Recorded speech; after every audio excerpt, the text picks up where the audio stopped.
Hey lovelies, how you doing? So this second video that I've got here, I found this one on YouTube, and I'll put all the details obviously of the people that are creating these videos if you did want to go and check them out for yourself.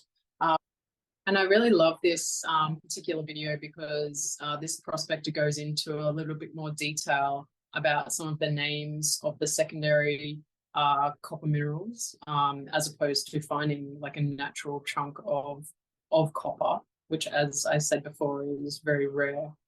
So these secondary minerals are the ones that are most often used to extract the copper. So I'll leave you to watch this video. I really quite like it.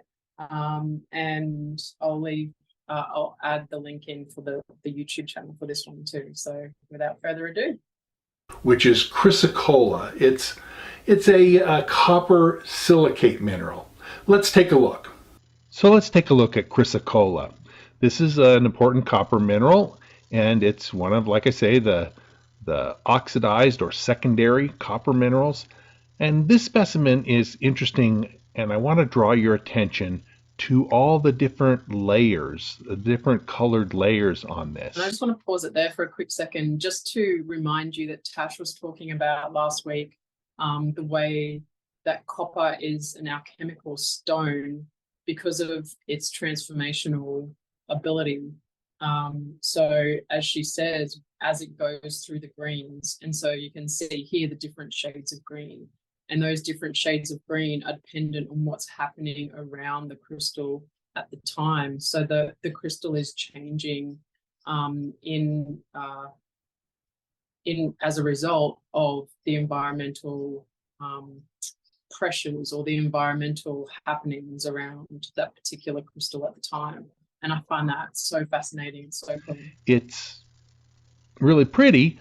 But these layers mean something. They're literally growth layers, almost like the rings on a tree. Only, of course, this does not mean each layer is a year's worth of growth. It may be a decade. It may be a century. It may even be multiple centuries. But the darker layers reflect drier periods, and the lighter layers reflect wetter periods. So Chrysocolla grows slowly over time, and it is a product of copper-bearing solutions percolating downward from the surface and, reacting with the rock that's there to produce this beautiful mineral. So I think I'll leave that video there just to give you some short excerpts of, like, not too much information at once. Always helps me break it up a bit.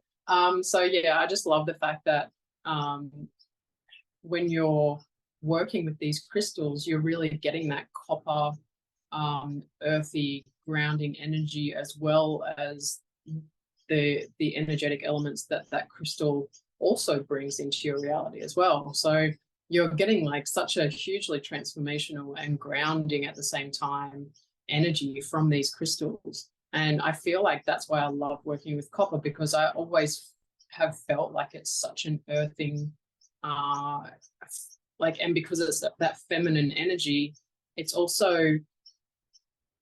like it's not too intense or too much at once. It's almost like the copper helps you to kind of ease into the themes or the whatever you're going through at that time in your reality.